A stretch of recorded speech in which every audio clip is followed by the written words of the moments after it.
All right. Well, good afternoon, Garrett, and welcome everyone else in. How we doing today, Denver? Happy Tuesday. Yeah, happy Tuesday to you as well. Doing well. It's a nice sunny day after a torrential downpour yesterday, but things are looking a lot better today. So we can't complain too much. But how are things going your way? Good, good. Got a nice exciting power session today around revenue forecasting, and as always, monitoring cash and forecasting is gonna be important. So um let's dive right in there. Let's do it. So for anyone who might not be using it today, we'll go through kind of the basics here and then kind of where you can take it from there. If anyone has any questions, obviously, we'll have a few minutes at the end, or if you want to type them as you come up with them, just throw them in the chat and we'll make sure we answer those. So Yeah, I was gonna say everyone should have access to this tool, but if you don't, please let us know and I can turn it on right away for you. yes. So there's going to be two parts to this. The revenue forecast, obviously, to access it's going to be from the main menu over on the left under financials. You'll have revenue forecast here.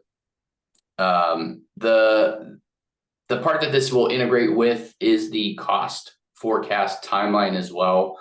So we'll go through how changes that are being made at the individual job level as it relates to monthly cost projections will integrate with the revenue forecast. So just to set the stage here, for this tool is meant to forecast earned revenue, not so much billed amounts or what we expect to bill for each month.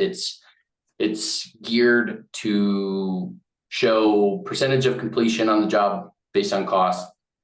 Compare that against your contract amount to show projected revenue to be earned for the length of the job. So just always like to say that first, because revenue, income, sales all get used interchangeably a bunch of times. So this is to look at earned revenue, right?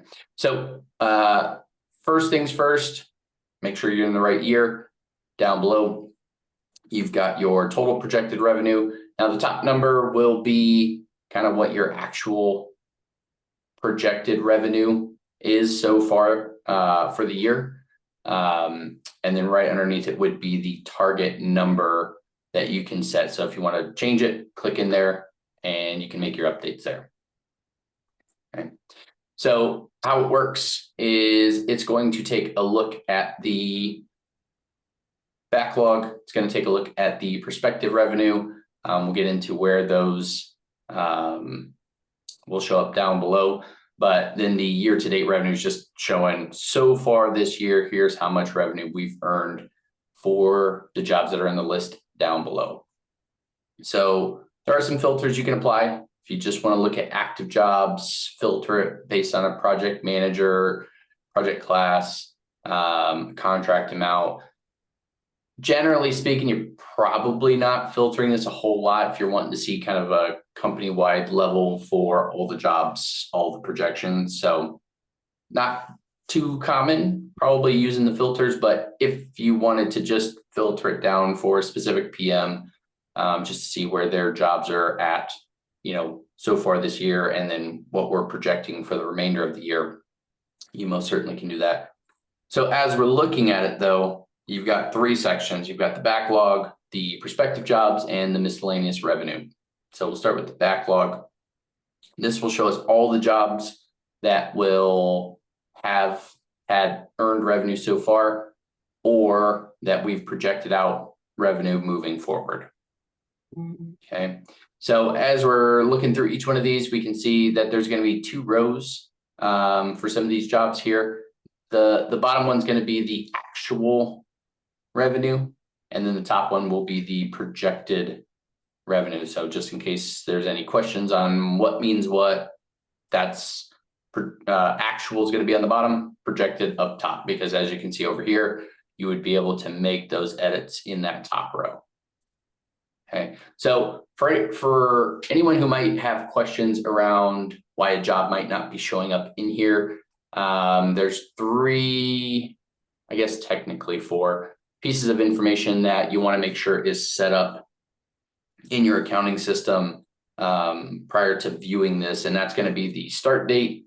So the job start date, the anticipated job end date, contract amount. So those are the main 3. That just gets them into this function here. Those 3: contract, job start date, job end date. You also do want to make sure you have a budget and estimated cost in there, because as you're projecting these numbers out, when you're looking at percentage of completion and you're comparing that to the contract amount, obviously if you don't have a budget, it's not going to calculate the way that you anticipate it to. Okay. So you can manage the dates directly within the revenue forecast tool. The only thing I always mention is that this will not write it back to the accounting system, and it will sort of break the link between the accounting system for those 2 dates specifically. So best bet, update it in the accounting system. It'll update it in ProNovos. But if you do want to manage those dates directly in ProNovos without affecting the accounting system, you most certainly can update these dates at any point. Okay. So as you're looking at it within the revenue forecast tool, you'll be able to manually assign your earned revenue for each one of these different months for any particular job. Now, most people aren't coming up with a dollar number to type in to each one of these. So the way that you can integrate your cost forecast, your monthly cost forecast into the revenue projection. So if we click on, we'll just take this job here and we open it up. So what it'll do is it'll take us to the cost forecast worksheet, but it'll be in the timeline view, right? So this job, we're going to pick a different job with some costs to complete. Maybe this one might be better. So that way we can kind of see how to apply your linear curve, S curve, or even if you wanted to manually update your cost or percent complete. So at the top, you've got your cost or percent complete option. So if you want to project monthly costs, great. If you want to project out total percent complete per month, so cumulative, right? You can flip-flop between the 2. So the dates, like I said, are super important for this tool to be able to project it out. So if we say that this job, for example's sake, is going to go out to the end of the year, it then opens up those months for us to be able to type in those values. Okay. If we want to type them, click it, type it, save it. Pretty straightforward there. But what you'll see is up here, you'll have your cost to complete, which is basically just taking a look at your cost to date versus projected final cost. So it's just saying we have $270,000 of cost left on this job. This number here is just how much you've allocated of this. So we've allocated no dollars, there's no dollars, right? So ideally these 2 should match, right? Because this will say we have $270,000 left to incur on this job. Here's how much we've allocated on a month-to-month basis. So if we wanted to type them in, like I said, you can, but you can also apply your different curves here. So linear, we'll just take that dollar and evenly distribute it for the remaining months. Pretty straightforward. The S curve, you'll have 3 options with that. The default's going to be on medium. So when you're thinking about your bell curve, where lower costs at the start of the job, higher costs in the middle, lower costs at the end, right?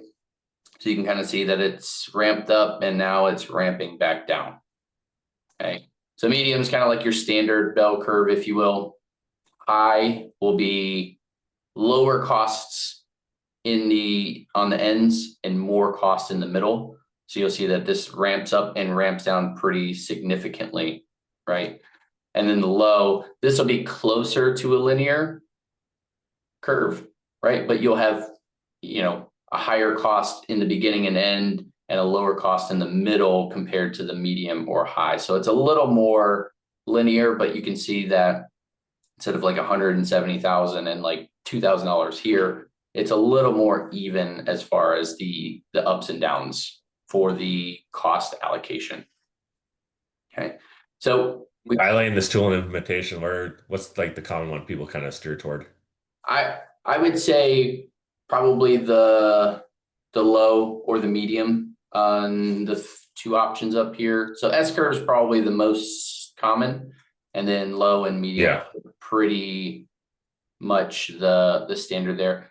High might be beneficial for those where it's a year-long project, and in January, December, those months aren't going to get a lot of activity because it's cold and it's Right. not working season. So maybe it makes sense for those types of jobs, but you can I would say low and medium would be the go-to answer there. Okay, good to know. So when we're all set, we're good to apply our curve. We can hit save. Now you can always change it too, right? I've applied my S curve. I can still go in there and make changes as need be. So if we weren't going to work in August and we're just going to tack that on to September, you can still click in there, make your changes, right? So what that allows us to do, once our cost numbers are allocated, we've saved it.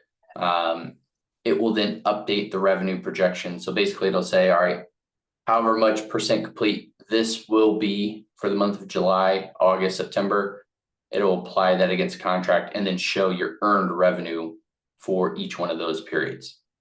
Now you could do it on percent complete, right? If I switch it over, you can see you can type in, 80, 85, 90, 95, 99, 100, right? If we want to go that route, but we'll stick with the cost number just because it seems to be the most common way that we're going to be forecasting those out.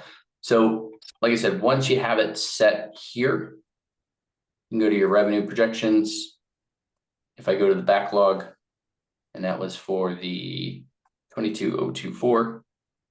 So we can see that now we have our earned revenue for the remainder of the year, right? Our dates are updated and we can see what we're projecting to earn against the contract for those remaining months. And if you do a comparison, there's 115 there, 87. So $63,000 in cost will net us $83,000 in revenue. So it's comparing that percentage of completion of cost against the contract value. Now, one little thing that isn't super obvious, if you will, but you can click on the bottom row numbers here. So if I click into it, it would give me a flyout window, and I think it's just the job or the demo account here, but it'll give you a flyout window that shows you the kind of an update with the total projected cost for the month, projected contract, total cost, total earned revenue. You would have those options in this little flat window. So if you want to see a little bit more detail, you would be able to click there and see it. So backlog, right? Going to show all of our jobs with dates, with contract, with activity in this backlog section. Okay. Prospective jobs is a way that we can manually add in jobs that are in the pipeline that we think are going to start at some point. Here's the contract amount. Here's how much we're going to earn month over month. So you can see that this will basically be a list of all the jobs you guys are bidding, right? And if we wanted to add a new one, just simply click the plus sign, follow the prompt here. So job name, customer, when we think the job is going to take place, what that contract value looks like, profit margin for reference there, and then linear S curve, so you can plot it out. And then the included just basically says if you have a certain level of confidence that this job is going to take place, you can include it. So what that means is it will include it in your total projected revenue for the year. If you don't have it included, it just won't add it to this total at the top. So like I said, if you have a certain level of confidence, and you can kind of see here, some of these job names are a little more faint, like these two here. than the new job or the hotel plaza. So the ones that are faint are the ones that aren't included in the totals at the top. The ones that are a little more bold or normal text, if you will, those are going to be the ones that are included in the totals at the top. So subtle difference, but once those jobs, if branch hospital becomes a job, you can click the 3-dot mark as awarded, and then you can tie it to one of the existing jobs up above. So that's how you can, kind of move them out of the prospective jobs into the backlog. Or if it isn't awarded, you could just simply delete. You could keep it in here for reference if you just want to see it at the end of the year. The only thing you may want to do then is just go in here and just not include it then. That way you still have visibility into some of the other jobs, right? If you just want to remove it, you most certainly can. And then the last section, the miscellaneous revenue, is just anything else, right? Maybe it's not a job we're bidding. Maybe it's just recurring revenue. Some people have put in something like service work, right? We're not going to have big jobs. Maybe it's just a bunch of small jobs that we're not going to project out revenue for, but we could say like, hey, we're going to do $50,000 in service work monthly, for the remainder of the year. So we can plot that in there. And that way you've at least got something plotted for, if it's a one-time thing, if it's rental income, if it's service work, you've got a lot of, other options that you can add in there. That way, as we're shooting towards our target number for the year, not only will include like the contract jobs, the construction jobs, the bigger jobs, but you can also plot in those smaller ticket items down below. Okay. And then if any jobs, will go from year to year, like this plaza job here, it's going out to 2027. So when we're looking at, how much revenue we're going to earn this year, right? And then what is left to earn in future years, so 2026 or 2027. So all that means is when we go up to the top and we flip it to the new year, you'll see that those revenue amounts will be allocated there as well. But it'll show it at a year glance, right? And if anyone sees this little message at the top, all it means is that you have some jobs with backlog amount, contract value, billings, cost, etc. But we just don't have the start and or end dates filled in, right? So this can be your list of jobs that don't have that information filled in. So if it's filled in here, great. It'll then show up down below. If you go to the accounting system, update it. Next time the data is synced, you will see those updated dates directly in ProNovos here, and then those jobs will show up in that backlog section. Right. Then with a lot of other reports, features, functions, you've got the export functionality. If you want to throw it out to Excel, you most certainly can. You can expand all these down, export it out. It'll put it in a nice format to view for later. But that's the quick and dirty, if you will, of getting the revenue projections or revenue forecast tool up and running. So just making sure you've got your target in there, making sure that those 3 items, the start date, the end date, and the contract amount are filled in. Jobs will start showing up, and then you can either manually update your earned revenue figures for each month, or you can go into that cost forecast timeline view and then allocate, your remaining costs based on your linear model, S-curve, or manual updates here to push it back to the revenue projections tool. Okay. So I guess we can leave it open for a couple minutes here for questions for anyone that yeah. So we got one here. So how to use this when revenue greatly varies month over month. So the question, what is the best way to use this when revenue is varying month to month? could have a bunch of work one month, maybe lower amount of work the next month, or the unknown factor of it.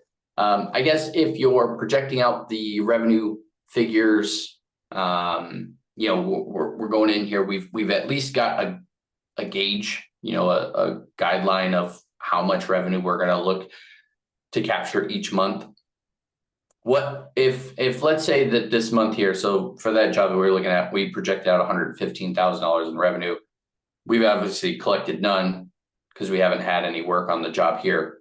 So next month, when this moves over, right, we would have this $115,000 of unallocated revenue. So the top line will always show you the projected amounts. Like, we can see that we kind of over projected here to pick up maybe some stuff in the prior year, but it's at least a target number, right? And then below it will show the actual. So I guess from my perspective, if we have at least something projected in here, at least give you a kind of a gauge on what we're looking to capture for the rest of the year for all the jobs. And then if we need to adjust it from there, we most certainly can. But it is a good question to ask, as far as, you know, maybe there are some months where we might not have any activity on the job just for one reason or another. So I hope that answers your question. Looks like you got one more in there too, in the QA.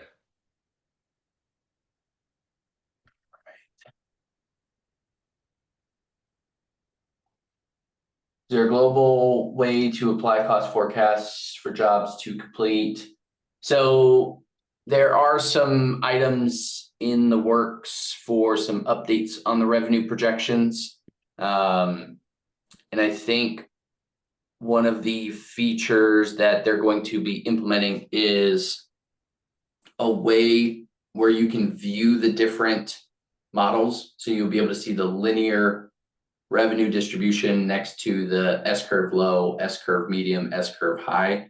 So when those updates do get rolled out, this will be a little bit different as far as how it looks, to my knowledge, but you'll have kind of a drop-down arrow where you can view those different models. So I think the goal is to help with the amount of clicks to see, right, that revenue amount for each of the individual jobs. So you most certainly can go through the process of allocating those amounts out for the individual jobs. I think it helps with being able to see it at the job level, but I believe that there are going to be some updates where I don't think it'll be necessary, where you would be able to click it and then show those different allocation models side by side.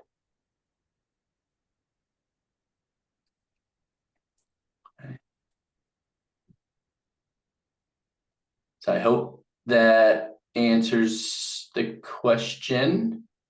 Any other questions you guys might have? Well, we got everyone here, and if not, I'll give it a minute or two and then we can wrap things up. Good. Yeah, obviously a lot of information there, pretty powerful tool that you can kind of customize the best suit your needs. So if anyone ever has any follow-ups or, you know, additional training, please just reach out and let us know. Yeah, absolutely. We'll be doing our next power session on the. Oh, one more question. Yeah, there. I can send you a link to, yes, on our YouTube channel, you can search in ProNovos. All of these power sessions will be recorded and uploaded there, as well as a website. So there's plenty of content out there around, you know, these power sessions, as well as other just kind of one-off educational videos as well. But the next power session we're going to do is going to be on August 12th. It's going to be around the mobile app, to more of the project manager functionality, with some of the mobile features and functions. So if you're interested in some of the documentation of the job and how the mobile app can work with ProNovos, from more of that perspective of it. Like I said, August 12th will be the next power session that we do. Yeah, I believe this is the first one we're conducting the app in a little bit. So obviously a little heads up here, but if get some of the field crew in the office, might be pretty valuable there too. Mhm. Yep. I know it's hard to do this time of year when things are so busy, but Yes. All right. Well, if nothing else, we'll wrap things up. If you guys do have questions, obviously reach out to Garrett or I. We're more than happy to help out any way we can. But if not, we are happy you guys were able to join us for today. And then we'll see you guys in 2 weeks or so. Yep. Thanks for your time, Deborah. Have a good day, All everyone. right. Yeah. Thanks a lot, guys. Bye. Bye.